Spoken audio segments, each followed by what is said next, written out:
Everyone.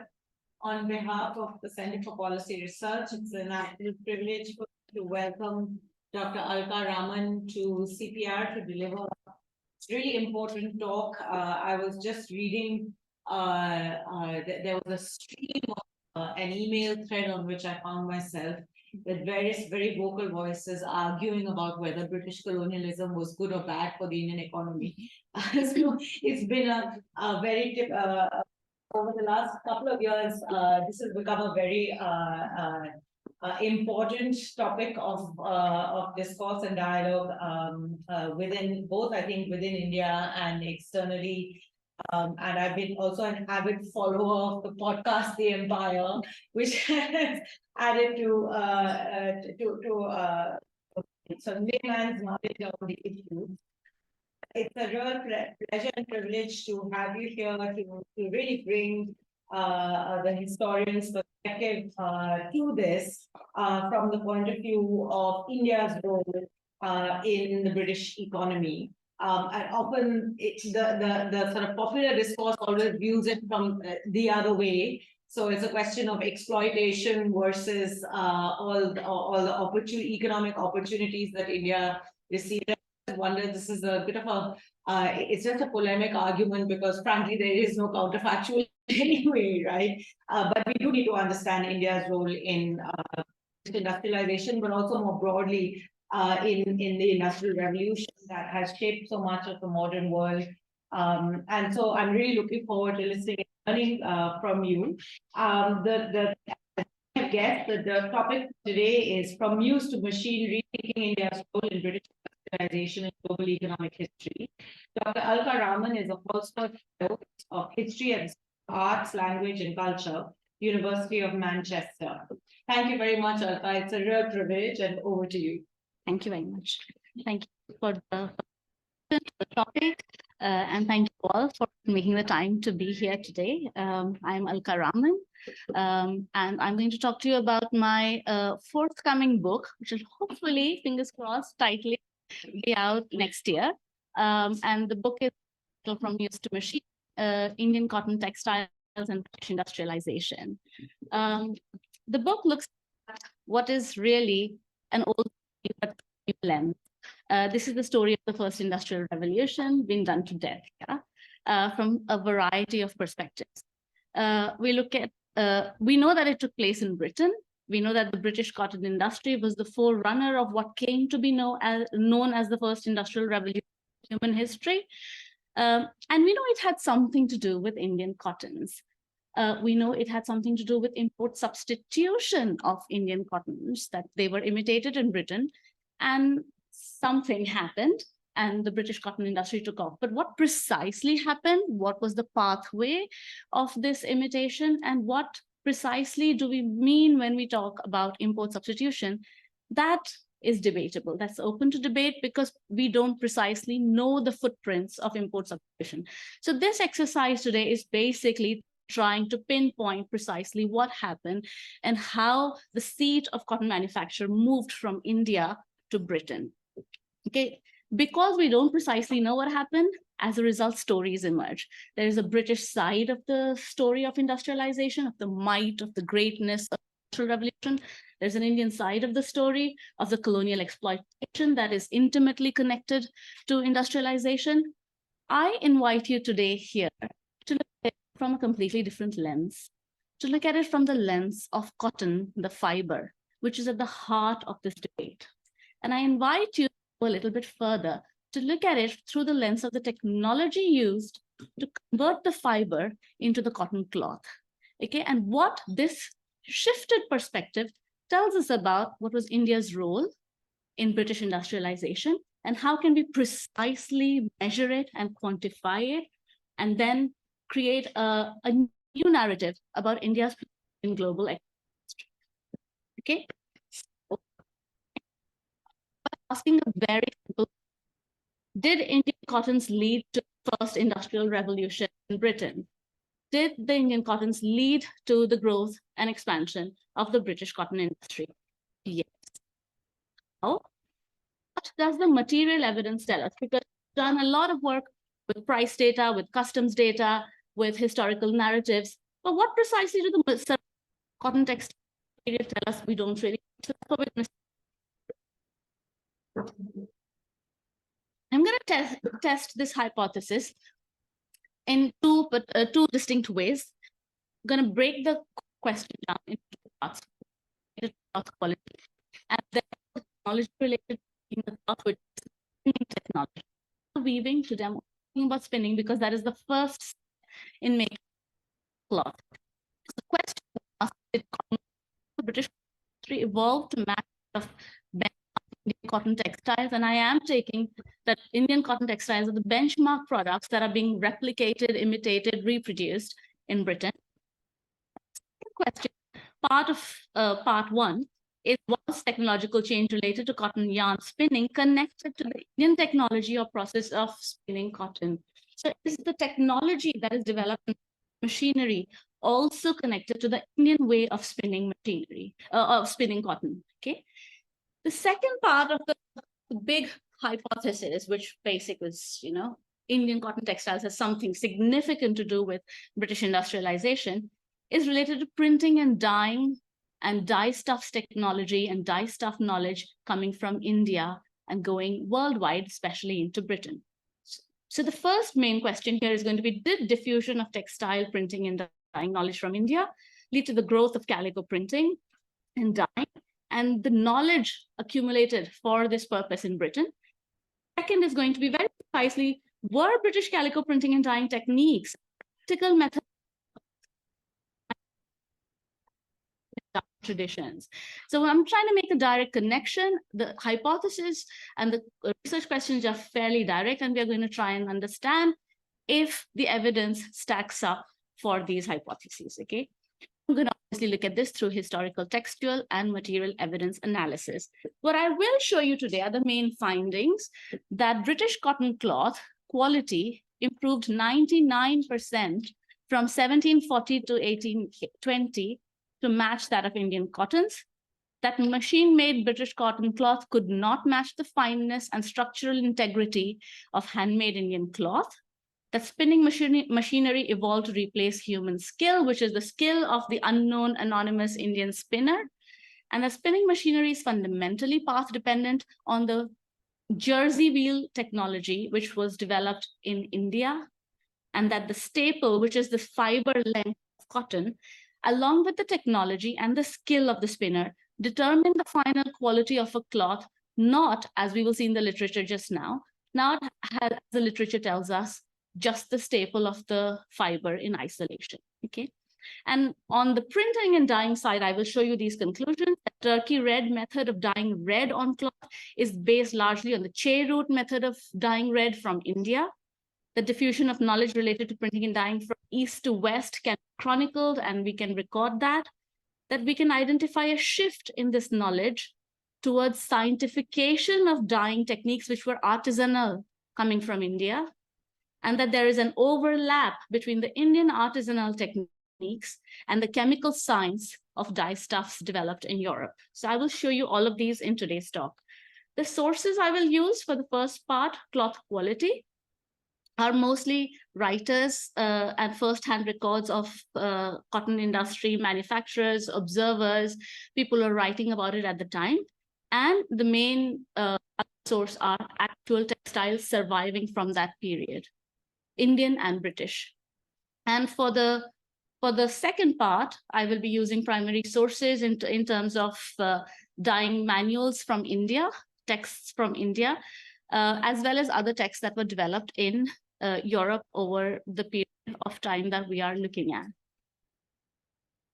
So very quickly, I'm going to introduce you to the existing literature in industrialization and see what the existing literature is telling us and how we are trying to challenge this today in using the evidence that I will show you. Broadly, the existing literature credits industrialization for the high wages in England. So high wages, you cannot make the product at a competitive cost in global markets, and therefore you need mechanization to reduce the cost of production and increase productivity, of course. And all of this is facilitated by the existence of large-scale energy resources like coal in Britain. So that's one of the most prominent and most mainstream arguments explaining industrialization in Britain. Okay, then there's the argument that there were new world resources coming from America, so the long staple cotton made it easier for Britain to mechanize cotton manufacturing, and of course coal resources again. Then there's this whole idea of something just intrinsically great, exceptional, amazing, British and European people, growth society, and that's what led them to industrialize. And as I will show you with this view. And finally, one idea which I think is runs central to the mainstream literature is that Britain had no prior model, and that they started from scratch, totally British, and that they had nothing to go by. So they're starting from scratch, and every single thing is brand new. And as you see from this research, not. So the mainstream view obviously focuses on factors local to Britain, its geography, its wage, price, raw materials, and of course, its exceptional culture of growth. It emphasizes productivity gains, so the number of products you've made over time, over quality gains, so how fine the quality of your product is, and it makes virtually no reference to the pre-existing benchmark Indian cottons, or even import substitution. Import substitution is mentioned as a word, and then you move on to describing how amazing and how great the British cotton industry is.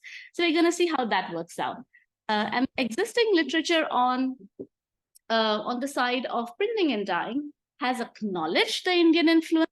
It acknowledges the fact that there's imitation Indian textiles in the calico printing and dyeing industry, but precisely what this imitation entails is again very nebulous, is open to interpretation, and people interpret differently. There has been developed in the connection of Indian knowledge related to printing and dyeing coming via Armenian printers into Europe and into Britain. There is the idea of the scientification of knowledge of printing and dyeing, but how precisely that might be connected to knowledge from India is still not developed, this idea. And then there is this idea that, oh, printing and dyeing was late to develop in Europe because, oh, they just did not have thickening agents, which I will show you is really the case. There's the idea that Indian textiles were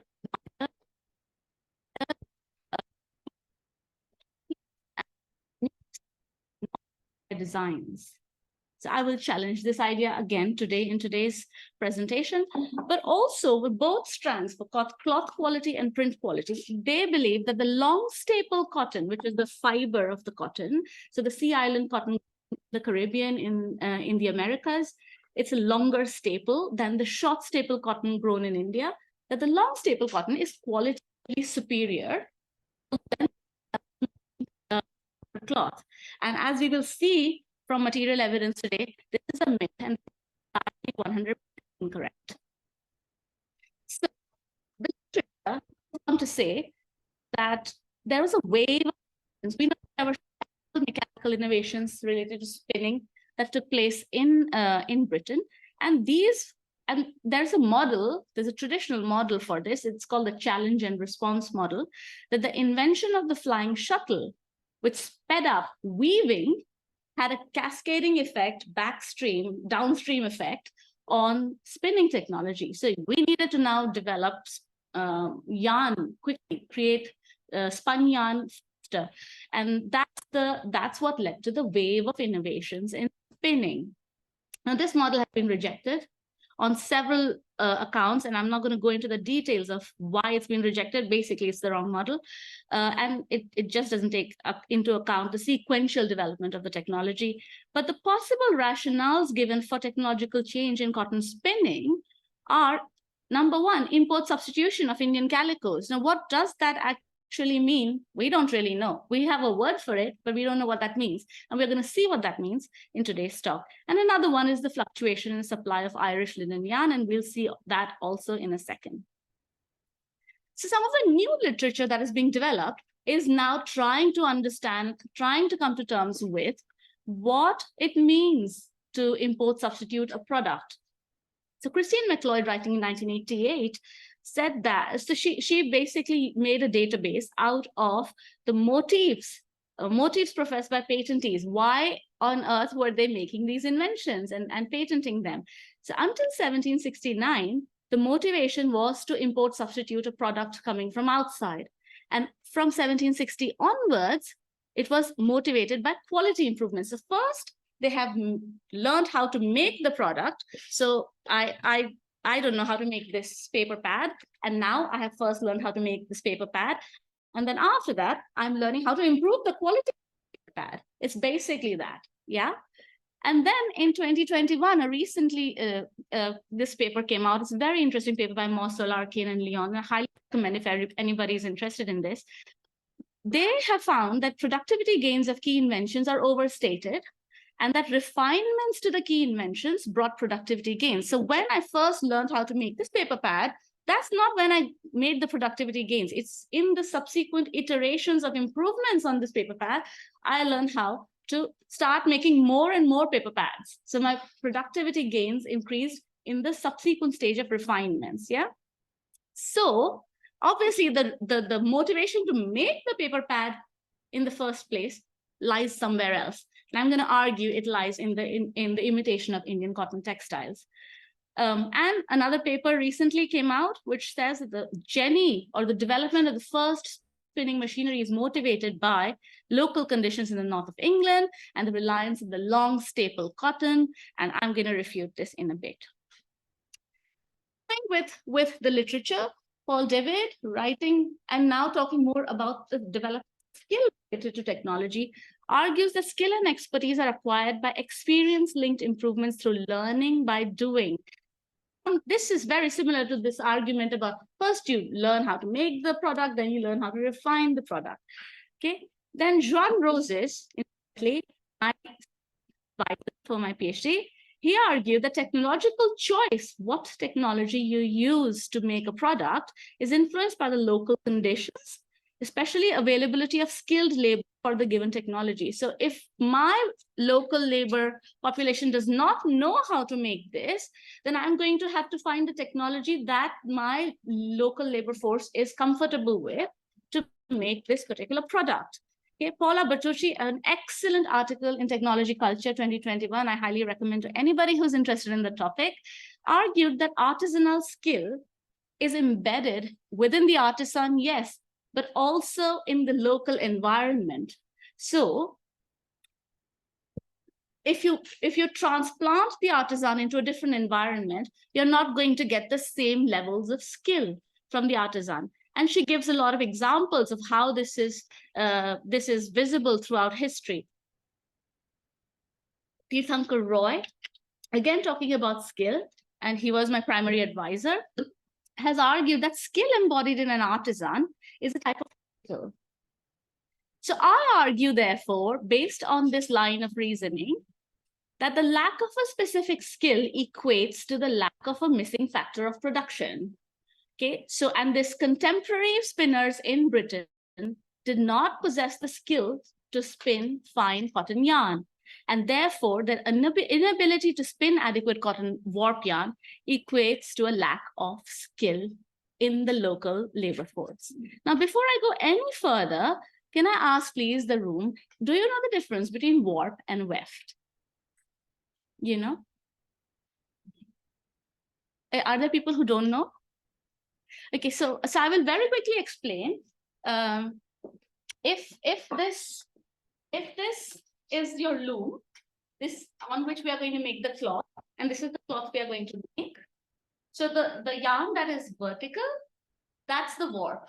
That is fixed, attached to the loom, and the yarn that weaves in and out through the warp, to the tight warp, is the weft. So the weft can be soft, weft can be pliable, but the warp, it needs to be soft, it needs to be fine, but it also needs to possess strength. It can't break under the tension because it's under constant tension on the loom.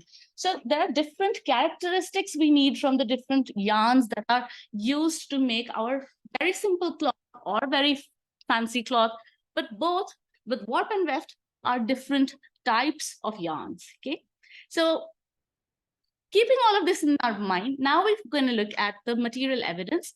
This is the material evidence for cloth quality. Now, in the texts of contemporaries, right, the evidence is a language of the quality of yarn developed. Okay, so that they're talking in terms of, oh, make yarns like the Indians, and we need to be able to make fine yarns. For only then we can compete with them with fine cloth. So I will show you some of the evidence that I've picked out for you today. So this person, Samuel Salt, is a trader, and he is writing to Samuel Oldknow in 1786. Samuel Oldknow is a muslin manufacturer, one of the most famous, one of the first muslin manufacturers in Britain. And Samuel Salt, the trader, is telling Samuel Oldknow, napkins must be made larger each way, and to imitate the India, a red stripe must be put, or borders at each end. And Arkwright, who's the spinner from whom Samuel Oldknow is getting his yarn, he's saying Arkwright must lower his twist. Twist is warp. So twist is so it was the warp yarn was at that time called the water twist because Arkwright was spinning using water as the medium to move his the wheels of the machines. So he said Arkwright must lower his twist and he must spin finer. So you have to be able to match the quality of the fine cloth coming from India. Then Samuel Salt, again writing to Samuel Oldknow in 1786, writes, our next India muslin sale is fixed from the 29th of June. So Samuel Salt is selling Indian cloth coming from India into the domestic market. So he's telling Samuel Oldknow, hey, you want to have a peep at the goods? Come and see the quality of the Indian textiles. Take some samples away with you. Go away into your factories and try and replicate these. Okay, so have a peep at the goods. You must come to town a week before. Okay, and then Samuel Oldknow, in a very telling letter, writing to his brother when he's very unhappy about the status of his business, he's writing to his brother and he's saying, nobody will buy till the India sale is over. Till the market has Indian goods, nobody is buying British goods. We must make finer goods. Okay, so there is a language of fineness being developed. Now, how do I test this? I need empirical evidence to test this. So I'm going to test this using this beautiful piece of archival evidence. It's called the Barbara Johnson album. It was created by one woman called Barbara Johnson. She was a middle-class English woman. Her mother started this album. From the day she was born, every little piece of cloth that this girl wore, she cut a small swatch of it and she put it in this album. And she wrote the date and she wrote the cost of the cloth and she wrote all the details associated with that cloth. This is a piece of evidence which gives us, for that precise period, 1740 to about 1820, how the cloth quality is evolving over this critical period of British industrialization. And you can see I have magnified for you the swatch in that album. You can see that the vertical yarn is shiny. Can you see that? That is not cotton. That is liquid. So they could not make, so that vertical yarn should be the warp. And they could not make warp. They did not possess the skill. So they have put linen instead of cotton, and they have sold this in the market as a cotton cloth. It's technically not a cotton cloth. Cotton cloth should be cotton both ways, warp and weft. So, and they have printed it in the Indian design manner, and they have sold it in the market. So now, based on the evidence in this manual, in this album, I have charted the growth of British cotton cloth from 1746 to 1816. And you can see here, all of these dots are individual fabrics, and I have counted the thread per inch of each cloth. And I must tell you, this was an eyesight breaking exercise, but worth it in the end, because I think it's because you can see the numbers there. From 1746 to 1816, there's a whopping 99% increase in cloth quality to match the quality of Indian cotton textiles.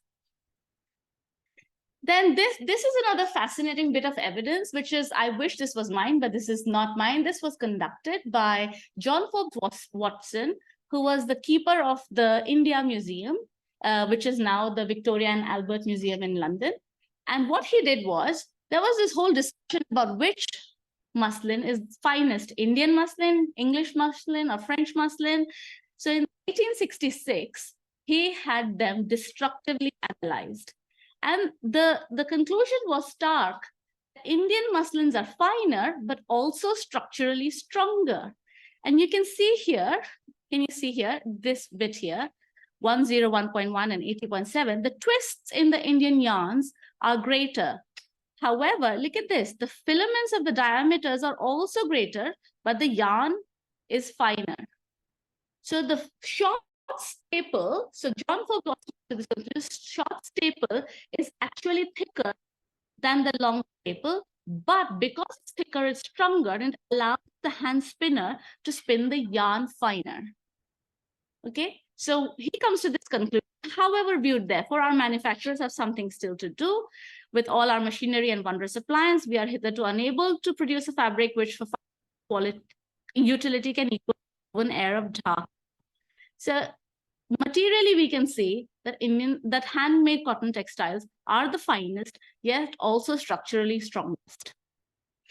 Now we go very quickly into the history of spinning technology, and we see that to begin with, the two hands of the spinner are, so you hold the clump of yarn in one hand and then you pull with the other and you spin. That's how you spin initially. Then the drop spindle is developed sometime around 1900 BC. But before that in India, and we have the first surviving evidence of this is from Egypt. After that, the jersey wheel, which is our basic charkha, that's developed sometime between 500 and 1000 AD in India. And it's called in the West as the jersey wheel. And that's the term I'm using in this paper. After that, no new mechanical developments until 1530. Very precisely, we know Johann Jürgen Brunswick invented the flax or the Saxony wheel in Germany. Okay, now the difference between the jersey wheel and the Saxony wheel is critical. The jersey wheel is a two-phased process where you have to draft or pull the yarn out, put a spin in it, and then put it back on the spindle to make what is the bundle of yarn or the corp. So it's a two-phased process. It's highly skill intensive. However, on the flax or the Saxony wheel, it's simple. You move the wheel with your feet and you feed the yarn in. It's moving on its own because you're moving the mechanism with your feet. It's moving the wheel on its own, the bobbin, and it makes the yarn on its own. However, because of this, it cannot technically make fine yarn. So it's not a technology suitable because of the centripetal force that comes into the bobbin. It cannot technically make fine yarn at all. Okay, so now we're going to go see the big technological developments, the spinning jenny, the water frame, and the Mule. Jenny invented in 1764 by James Hargreaves. This is a straightforward mechanization, straightforward development of the jersey wheel or the short fiber wheel of Indian origin. So instead of one spindle that the Indian wheel will have, this had multiple spindles, but the mechanism is exactly 100% the same. Okay, what it does do is that it makes poor yarn, initially very poor yarn, but then it also succeeds in disconnecting the feel and the control and the dexterity of the spinner from the spinning process. So the spinner is no longer feeling the fineness of the yarn, the quality of the yarn. The spinner is now a machine operator. And the machine is the mechanism that's making the yarn. Andrew Ure, another a contemporary writer of this time, writes, this is the ancient, when he's describing the jenny, he's saying, this is the ancient spinning of Hindustan, the first mechanical invention regularly employed with profit upon a manufacturing scale for spinning cotton in England was constructed upon this principle. So we know that there's a direct connection between mechanization and the Indian techniques. The next one is the water frame. 1767, close at the heels of the jenny. Richard Arkwright makes the water frame. This is the exact replica of the continuous spinning model of the so ancestral intent this one are the German side. And the yarn here is called the water twist because the yarn was spun using water from the rivers of the area. There is no specialized skill required to spin on the water frame. Yeah. So children, small children, 5 years old, 6-year-old children were routinely employed to work on the water frame. So this is an unskilled job. The skill involved in cotton yarn spinning is transferred to the machine builders, the fitters, and to the producers of roving with the invention of the water frame. Next comes the mule. This is in 1779, invented by Samuel Crompton, who is incidentally a weaver by training.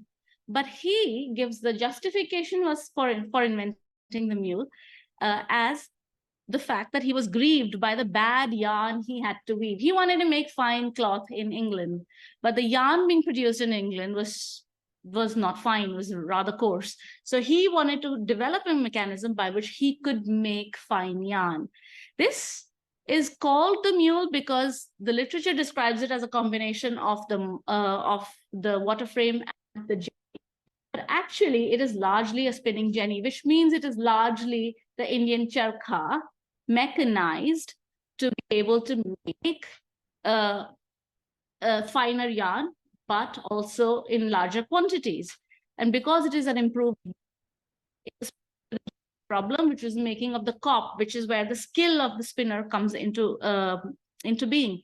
But now the mule, by virtue of being a larger, more sophisticated machine, requires a new skill from the machine operator.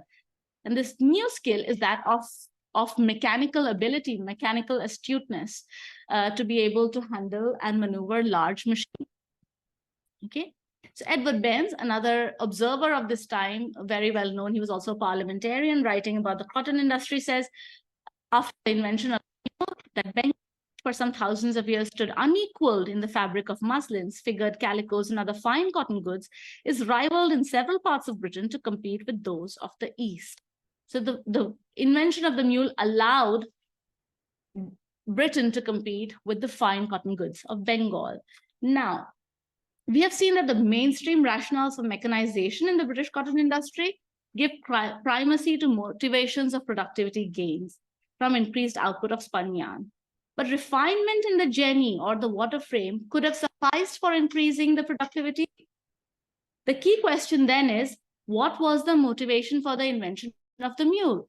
If productivity was the sole motivation, then the jenny's improvements or the water frame's improvements would have sufficed.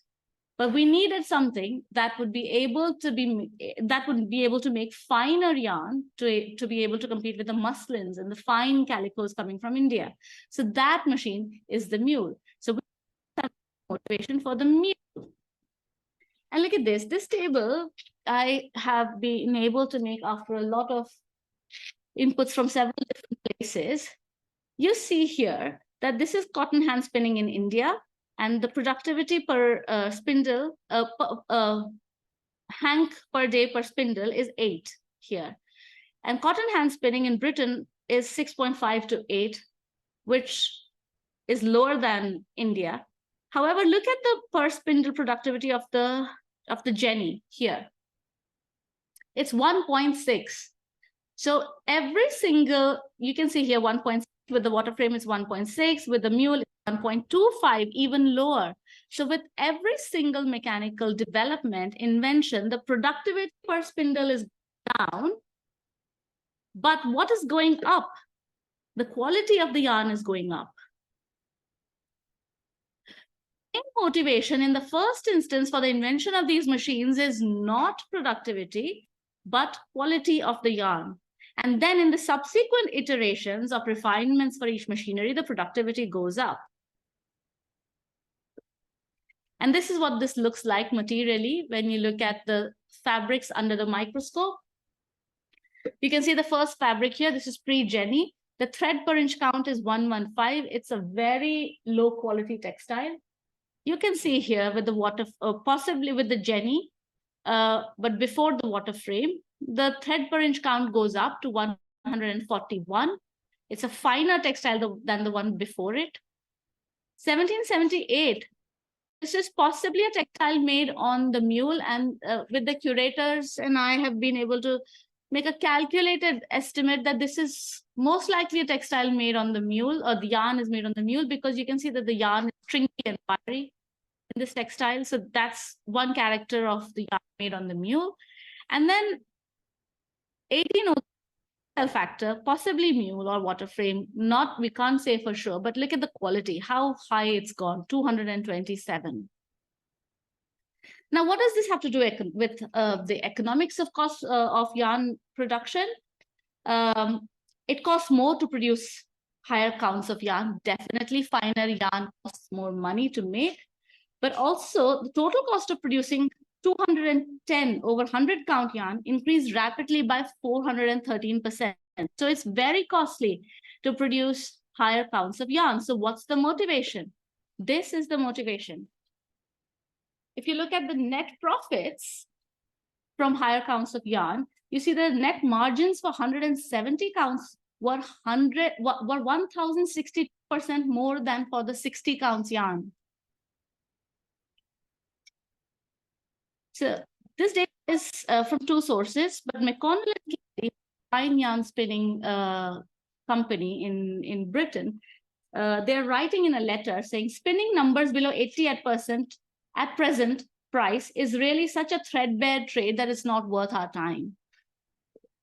Okay, so it makes sense to make fine yarn. And what does it do? What does it look like when we look at this in comparison with Indian yarn making process? So the competitive advantage over India to make fine yarn. The highest cost advantage over Indian yarn was in the fine 120 to 150 yarn count categories, with a 64% advantage over Indian production costs for the same yarn count. Beyond that, you can see there's a dip here. This declines. That it declines. And it declines as a direct consequence of the mechanically skilled labor required for making finer yarn on the Mule. So you need astute mechanical ability to be able to do this. Now, what does all of this mean in terms of the growth of the industry? If you look at this particular graph, you see that the export value of cotton to the rest of the world from 1777 to 1806 grew 36-fold. There's a 36-fold increase. Now, this increase is not only thanks to greater quantities of printed cotton cloth, but also greater diversification of cotton products. So this evolving technology is allowing Britain to make products it would not have previously been able to make under any circumstance because of the lack of skill for spinning fine cotton yarn. So now, technological change, is this evolution or is this evolution? That's the question we must ask ourselves, yeah? So the key question that I want you to ask is the pre-industrial technology of spinning cotton on the jersey wheel of Indian origin was readily available to all economies of the world. Anybody wanting to replicate the Indian cloth could do so, getting a charkha from India. Start spinning on it and you can make the cloth. Why not? So there is the missing element of the skill. So I argue that there's a distinction between the availability of a technology and its successful deployment.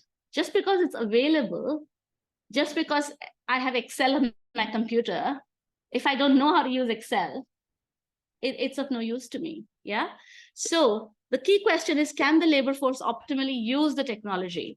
Now I ask you to go through this exercise with me. Because the option of using a jersey wheel technology is available to all societies wanting to replicate the Indian cotton cloth, the technology and skill combination for any non-Indian cotton goods are as follows. See, either you can adopt the Indian technique, which is basically use the jersey wheel and the skilled spinner. They can't do this, they don't have the skilled spinner.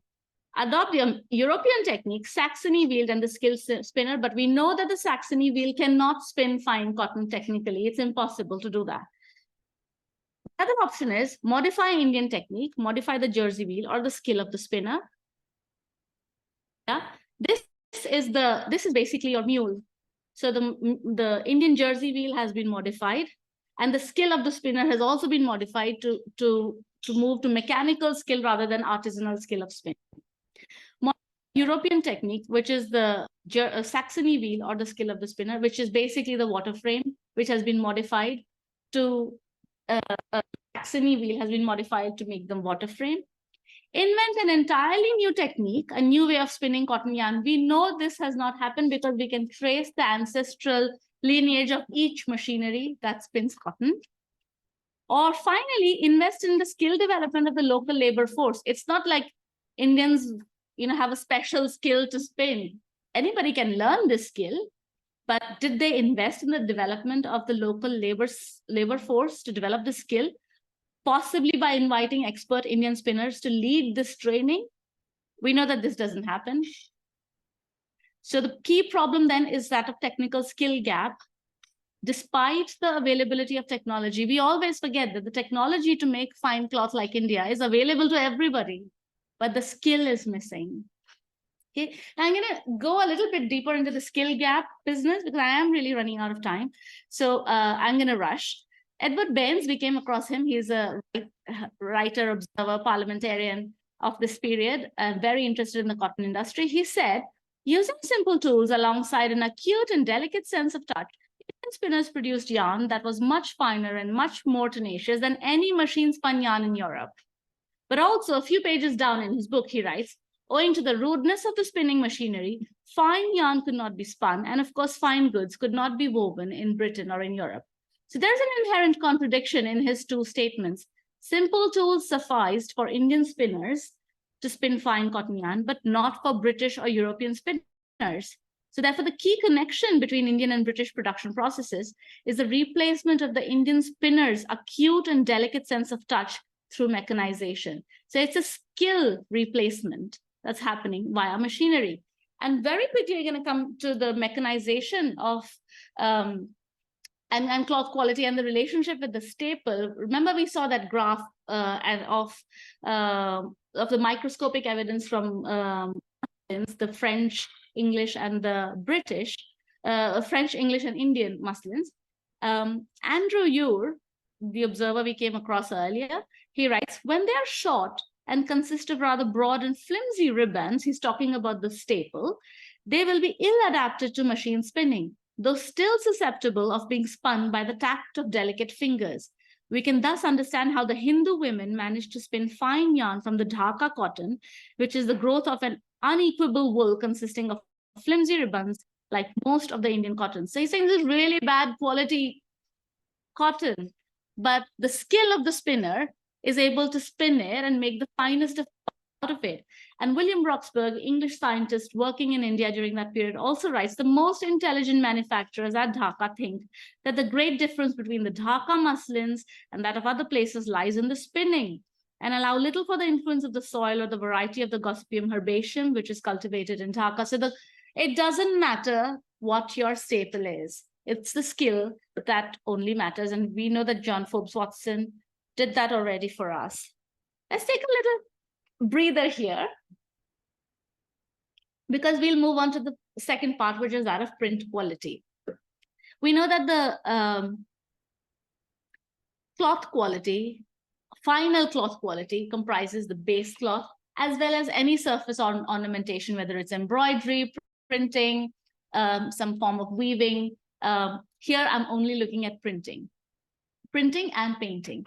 Okay, so the current perspectives are that yes, the literature acknowledges that Indian print and cotton stimulated British calico industry, that the British European printing techniques developed locally, and that there is an absence of codified knowledge from India regarding printing and dyeing, and therefore how could have Indians had anything to do with the development of printing and dyeing knowledge from India, and that Indian prints and patterns are like for their colors and color fastness and not their designs.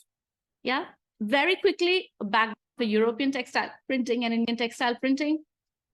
So the one on top, European sample, they have evidence of textile print pages. This is not washable. So it's stuck onto the top with some kind of red substance. So it's used mostly for wall hanging, not for wearing on the body.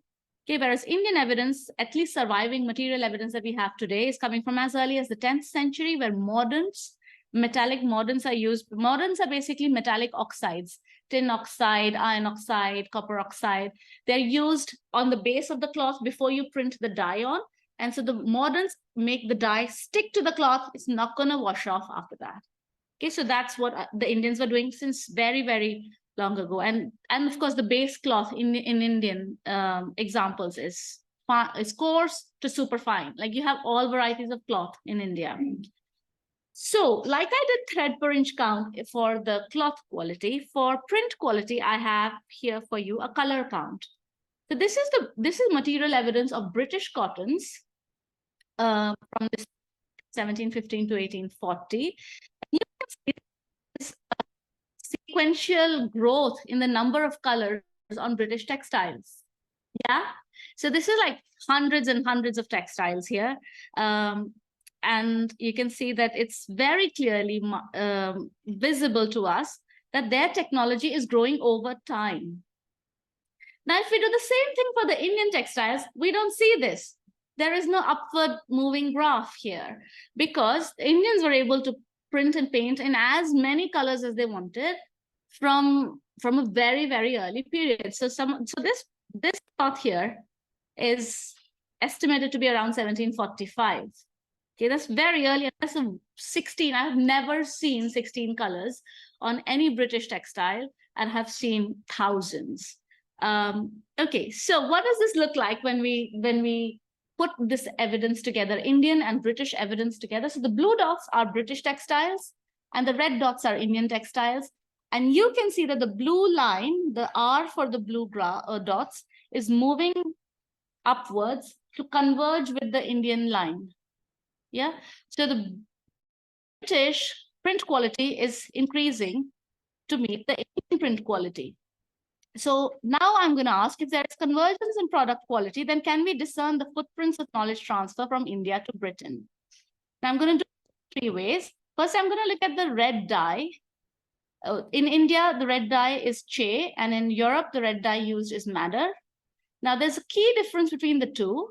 In the Che red dye in India is Aldenlandia umbellata, is a completely different natural material.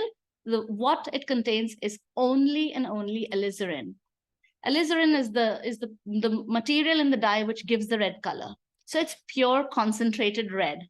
Whereas madder, the one above, it contains alizarin, but it also contains purpurins, xanthopurpurins, pseudopurpurin, lots of other materials. So the red that comes out of it is a bit less deep red. Okay. So the question I'm going to ask is, did the technique of dyeing red with Che root influence the Turkey red technique of dyeing red using madder? So is the Indian technique influencing the European technique? And I do this comparative assessment here between madder and Che techniques. And I'm not going to go into the details of it, but the process is largely the same. And the madder technique is adapted to the local conditions, the primary one being that madder is a different substance from Che. So they had to adapt the technique for madder's idiosyncrasies. We can discuss it later. Now, also looking at this issue from the perspective of one scientist, chemist, physician, entrepreneur interested in dyes, I'm looking at the example of Edward Bancroft here. He's a very colorful personality. He was a spy during the American, and he was a double agent working both from the sides of the French as well as the side of the Americans. And his book was called Experimental Researches Concerning the Philosophy of Permanent Colors. This was a very widely popular book of this period. And in this book, Edward Bancroft examined and he verified processes involved in 2 French manuscripts that are detailing the printing and dyeing techniques from India. And he conducted experiments using Indian natural materials because he had friends both in India, like William Roxburgh, we mentioned him earlier. He was his friend, and then French connections. Some of the scientists we're going to see in a minute were his friends. So he's basically conducting experiments, and he finds that the modern base printing techniques came to Europe from India. He confirms that the Turkey red dyeing process evolved in imitation of the Indian Che root dyeing process. And he confirms that there's a fervor of trial and error in England to imitate the quality of dyeing and printing that is coming from India. So if we've got Edward Bancroft's evidence, then do we have similar and can trace the demand for this for dye pollution. What I do, I use the existence of dye manuals, published dye manuals, as a proxy for demand. And what you see with this here is that these are published manuals in Britain, Europe, and America, where the date and the place of publication is available. Okay, so there is a westward evolution of dye stuff demand as well as the industry.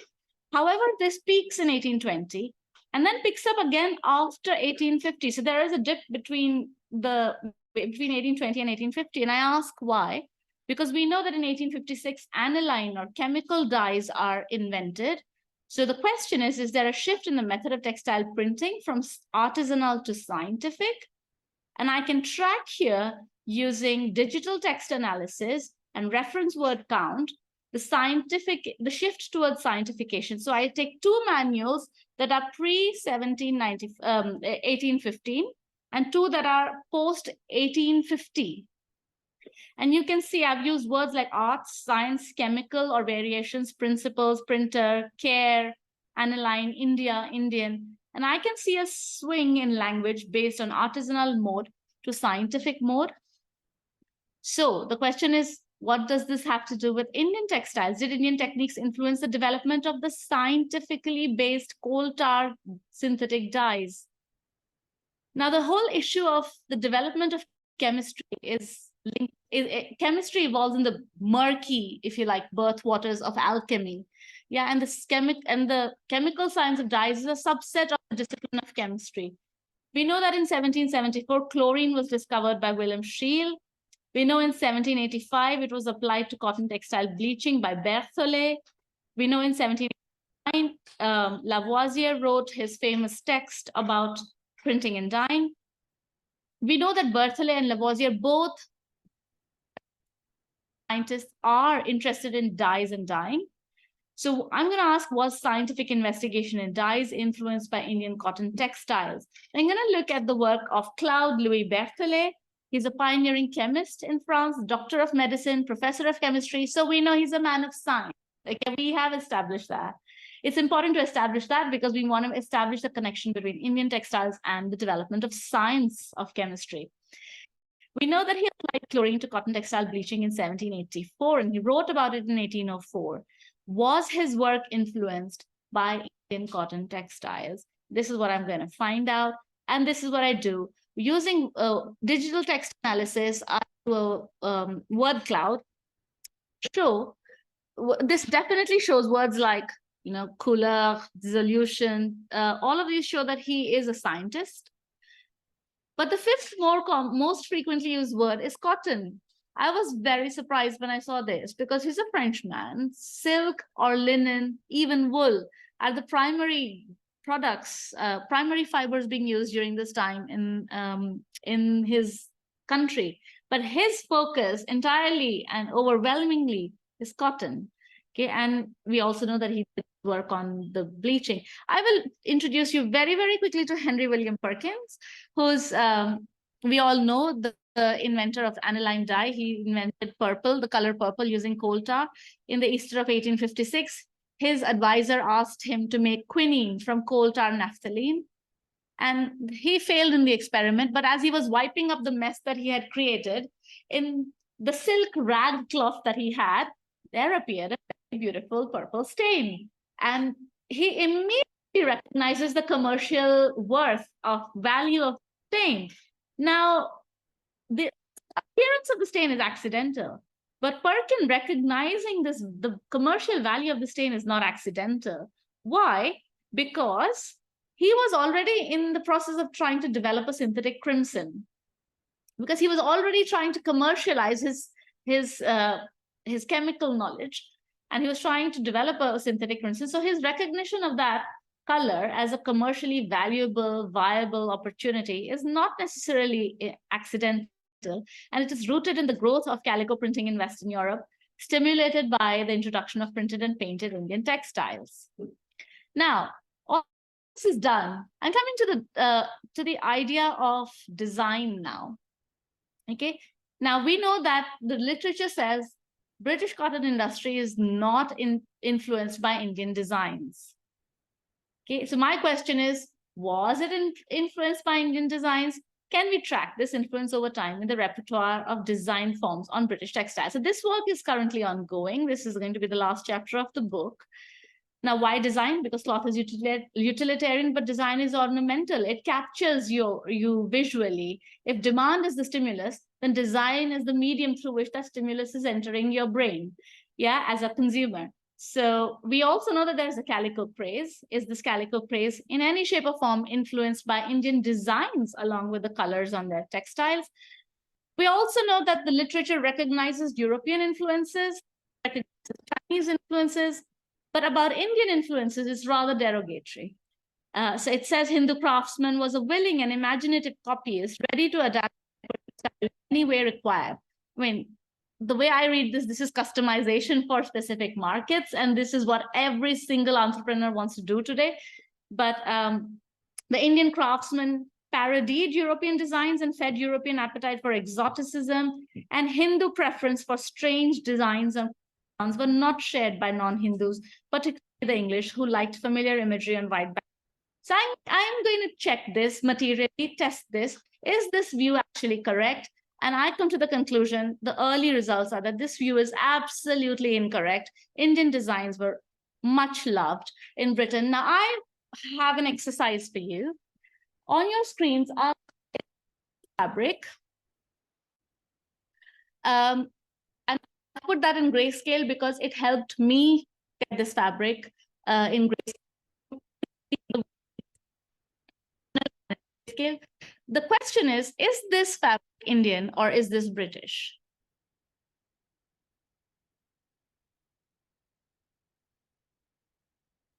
So I have seen so many thousands of textiles now. I have developed an eye. According to myself, I was priding myself, oh, I know it's this or this. With this textile, I was foxed. I was completely stumped. I couldn't decide which one was it. I mean, I can scroll down, obviously, and I can look, but I didn't want to do that. I was testing myself. And so I didn't. And for a very long time, I couldn't decide, what do you think this is? Sorry? British. British? British? It seems to be Indian. It seems to be Indian? Yeah. Something to the north Kashmir side. Yeah, yeah. Okay, how many English? Let's raise your hands. And how many British? Indian. Okay, so look, neither of you are wrong. Yeah, obviously one is right, but really, there is no right or wrong here. Look at what this is a textile from the Victorian album, and this is the description. This detailed drawing of this design is reminiscent of hand-painted Indian cottons. It is an English design, but they are copying Indian designs, which has been popular imports into Britain in the 17th and 18th centuries. This example is known to be English because it has 3 blue threads woven into the selvage. For the life of me, I would not have been 100% able to say, had the selvage not been shown on the website, that this is what this is. So you can see the extent to which they are imitating the Indian cotton, that we are confused. Yeah. So there's this view in the literature that Indian designs are not popular. This is a whole lot of humbug. And I have, the early results are showing that it's a significant increase. So designs are a significant part of the growth of the British cotton industry, Indian designs. So I'm going to conclude now. And this is the fact that improved quality of spun yarn was the key motivation for the new machinery. That spinning machinery is fundamentally path dependent, and they're based on the Indian jersey wheel technology. That the technique and the skill and the staple determine the final yarn quality, not the staple in isolation. And therefore, histories of labor and skill are at the heart of innovation. And with regards to printing and dyeing, Turkey red method is based on the Indian method of cheroot dyeing. There is an evidence of demand-led diffusion of knowledge from east to west regarding printing and dyeing.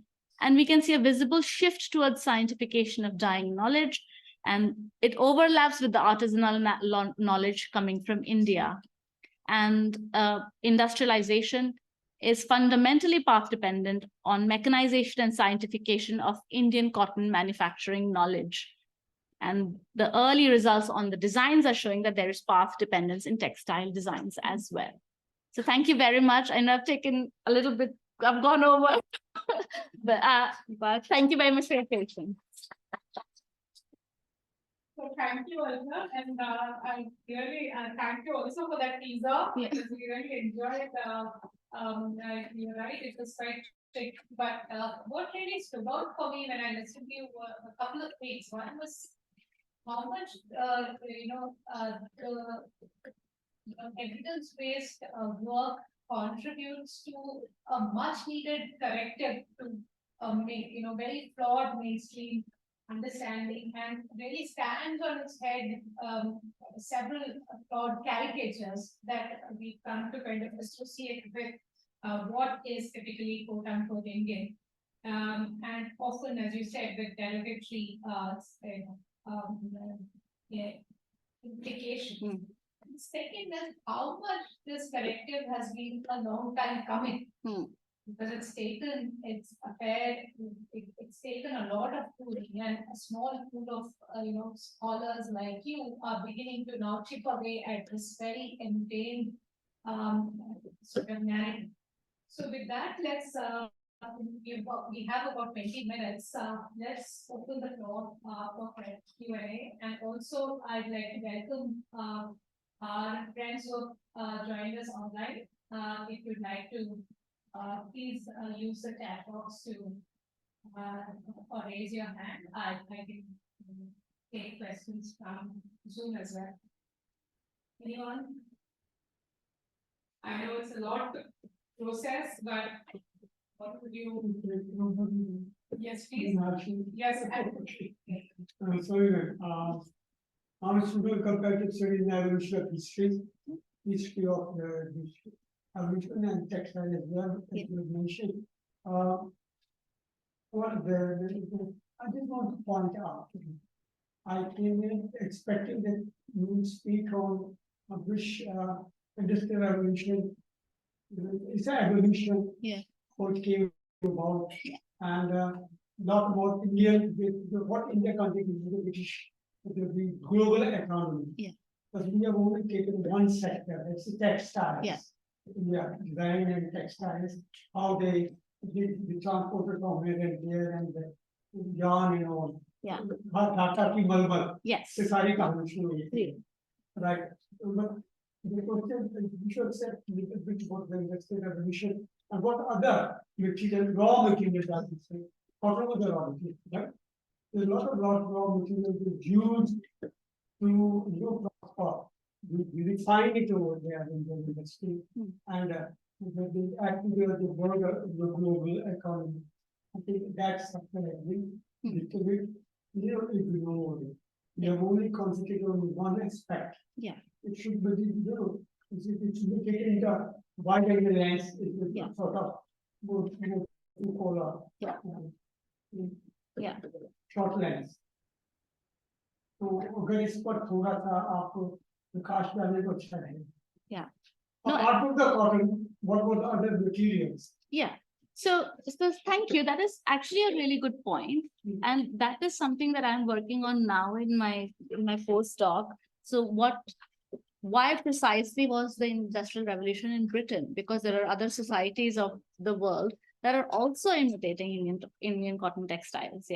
France is imitating, the Netherlands is imitating some of the key players during this time. But why does mechanization only happen in Britain? So that is a critical question, and that's something that I'm working on now. But apart from cotton, there are other sort of institutional, if you like, parameters that are taking place that are contributing to industrialization within Britain. So of course, like as part of our mainstream views on industrialization, the existence of coal resources and their coal and iron, they are being geared towards developing machinery for production. So that's definitely going on. Wool, which is the staple fiber in Britain, wool is developing new and more diversified products, also in imitation of Indian cottons. So linen is also the mechanization for linen doesn't happen during this time; it happens later. But cotton becomes the primary product that is taking over everything. In terms of economic growth, it's the one that is leading economic growth during this period in Britain. So cotton is the big story. All the others are feeding into the growth of cotton. There's railways, there's transportation, there's growth in maritime um, developments and innovations. All of these are feeding the growth of cotton manufacturing. There are global connections to Africa, connections to America, which are feeding the growth of the cotton industry. And that is why cotton becomes such a big commodity during this period. I was wondering how politically, when we look at the response within Britain at that point in time, when all of this is taking place, I was wondering how politically palatable was the idea of learning from, or was still imitating the colonials, and how did policy mediate the need of the metropolis on the one hand, and the deeply ingrained cultural prejudices on the other? Really good question, I think. Primarily because policy during this time is actually trying to get rid of cotton. The Calico Acts, we all look at Calico Acts as, oh my god, these are trying to boost the cotton manufacturing in Britain. They are not. The Calico Acts are not made to boost cotton manufacturing in Britain and to subdue cotton manufacturing in India. That's not the purpose of them. The Calico Acts are built to safeguard the silk and linen and woolen industries in Britain, because there's uproar from these sectors within Britain that the cotton manufacturing is completely taking over and killing the local industries, the local domestic manufacturing. So stop these. So stop the manufacturing of cotton in Britain and stop the bringing in of cotton from India into Britain. So the purpose of the policy is actually entirely different. What it ends up doing is it ends up completely banning the making of the cotton cloth in Britain, but then it stimulates, so you can bring the cloth from India and then you can print on it. So the printing industry develops like that. So that's what happens. So policy had unintended consequences. Cotton triumphed despite the policy interventions. So that's the way to look at it. In terms of how palatable learning from the colonial subjects was, so this time is the period where it's the East India Company's period. This is not yet the British government. So there is still a relative equality of the different nationalities trading within India and globally in the cotton trade. However, I have not seen any evidence where the British are directly seeking to learn from Indian artisans. I have seen French evidence. So to that extent. Now, I know that there are other people working on this. I mean, I wish I could work on everything that I find fascinating, but I can't. I know there are other people working on this, how the French approach to engaging with local elites as well as local people in India is different from the British approach. So whether that is responsible for the way in which the French, for instance, for calico printing, they get Indian artisans to move to Marseille in France and to set up their printing dyeing establishments there. And they try to recreate Indian printing dyeing techniques in France. it's a big failure. And it's reminiscent of Paola Bertucci's argument that the skill is embedded not only in the artisan, but also in the environment in which the artisan is operating. And so if you transplant the artisan into a different environment, you're not necessarily going to see success with the skill. So that's France does it. So parachuting is not the It's answer. not transplanting is not necessarily the answer. So there is evidence for France, but there is no such similar equivalent evidence for Britain. In fact, there is evidence also for France, where the dye manuals, the recipes of dyeing techniques from India, they're all in French, and they've been translated to English for our purpose, for our academic purposes, for us to understand how the Indians printed and dyed. But there is some evidence of English personnel in India trying to understand spinning and weaving techniques, but that was shut down by the East India Company officials.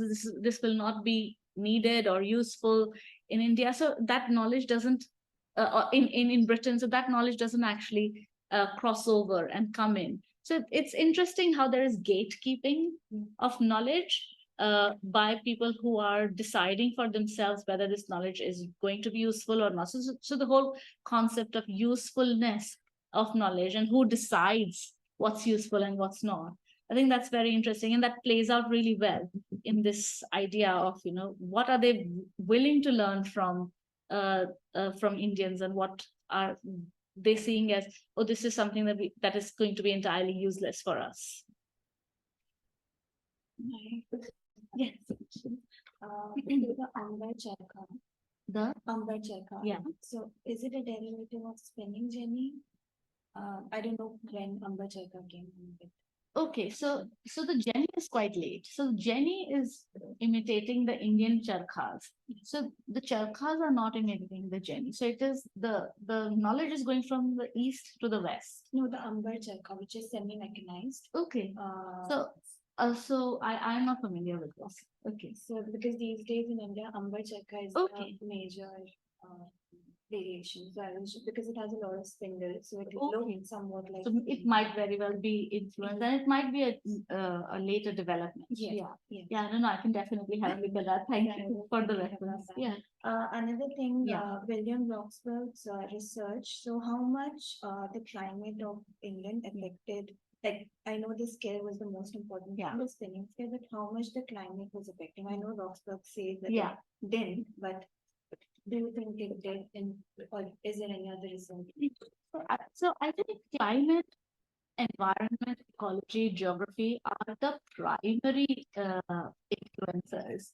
The very fact that Indians developed the skill, this extraordinarily skill with cotton, whether it is spinning or it is painting and printing on it, the fact that they were able to develop the skill is because they lived in the they grew with cotton, and the production structure was organized in such a way that small children are learning from a very early age. So by the time that they are adults, skills have been refined to an extent where it is extremely fine. Yeah. So that is only possible because cotton grew naturally.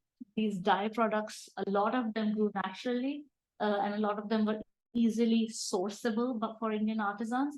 So geography, I think, is the primary determinant. So and geography, but with geography, the climate is a part of that. Yeah. If the certain type of climate will allow for certain types of raw materials to grow. So definitely, I think Roxburgh is not necessarily saying it, but that is primary to. I mean, and the very fact that the finest yarn is spun with coarse cotton. With talking, the coarse cotton is a product of this geography, but the skill is also a product of this geography. Yeah.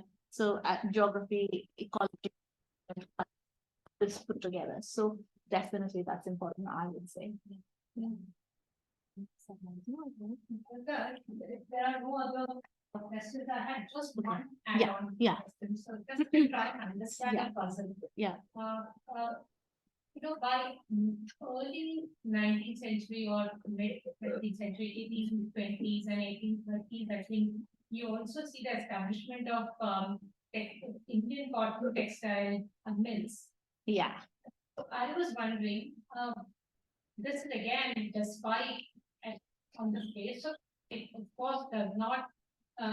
It's not in the interest of the British to encourage this, and there is a very strong. I think that it does not receive any sort of policy support or encouragement. Yet these come up. Are these supported by homegrown capital, or is it? Would you like? Very much homegrown capital, Okay. because the elite in India are seeing that there are gains to be had, Okay. yeah, from mechanization of spinning. So productivity gains would be a better argument for India rather than for Britain, let's say. I mean, of course, you need productivity gains, yeah, because you have to be able to make the product and you have to be able to make it at a scale in which it is globally competitive.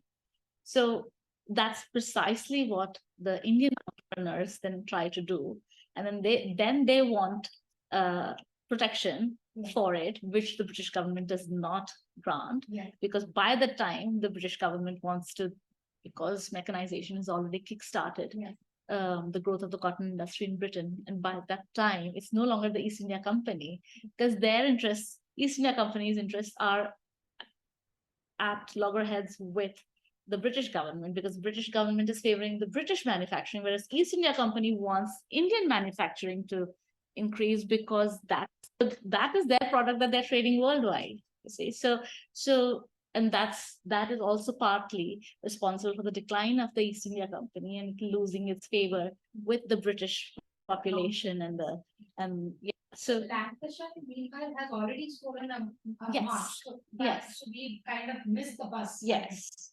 Which explains why you said there's very little forward momentum in the graph that you showed. Yeah. So Indian this is relating to Indian trends. So just to understand the global trade, the movement of cotton from India to Britain, did it not stop at, or did it transit the African markets to reach Britain at any point? So did the African traders, I understand Indian cotton did find a market. So did African traders and merchants in any way make an intervention that affected designs, the Indian motives that you're referring to? Or was it not mediated at all between India and No, I think Africa is a key part of the puzzle of the story, and it's a really good point you raised, because Africa is very interesting, because on the East Coast, Indian traders are operating directly, Gujarati traders, yeah. But on the West Coast, British traders are operating, and Dutch and French, but we're looking at the British story here, yeah. So I mean, of course, in the archival records, you come across all of them and massive fights between them, but that's a different story. So what's happening is East India companies bringing Indian goods from India into Britain. Then these ships are not allowed to unload in Britain because of the calico bans, yeah. So then they take the printed goods to the west coast of Africa. They exchange this for gold, initially gold, later slaves, and then goes around the Cape of Good Hope with this gold into India, pick up spices, pick up other goods, do within Asia trade, Indonesia, and all these other regions within Asia, and then again pick up spices, come back into England. So there is a whole massive trade network going on, and the African clientele is influencing this so much. A senior of mine at LSE, he's written a really good book about African demand stimulating the growth of this trade, because African consumers wanted, in some instance, really large, but deeply indigo dyed cloth. Why? That sounds very, very, very specific and very odd demand. Apparently, the indigo will rub off on your skin and as a sunscreen. It's fascinating, yeah. Instances in the archives of cloth going into Africa, British cloth, which is imitating the Indian cloth, but at this time they can't quite make the full all cotton cloth, so they've still got the linen warp. And the African clients will tear the cloth and check, is this all cotton or not? If it's all cotton, it'll tear. If it's linen, it won't tear. Yeah. So, and then they will smell it. The authentic, real or organic indigo has a very distinct smell. You've smelled it, Jayashree. That smell you cannot replicate by a synthetic indigo, and then they will completely discard it if it's not the authentic. So there are instances of British manufacturers making their goods mechanically in Britain, shipping it off to India to get the India smell, and then bringing these goods back into Africa and selling to the African clientele. So Africa really determines, to a large extent, later on as mechanization gets refined further, African prints are being customized for the market by the British manufacturers, something that they are calling if the Indians are doing it, it's parodying, and if the British are doing it, it's customization for the market. So it's very interesting. Africa plays a key role in demand stimulation. So I think with that we've come to, I think there are no questions from our Zoom audience. Let's call it a wrap it up. Yeah. Thank you, Alka. That is a fascinating Thank you. influential sheet for us. Thank you everyone for joining us.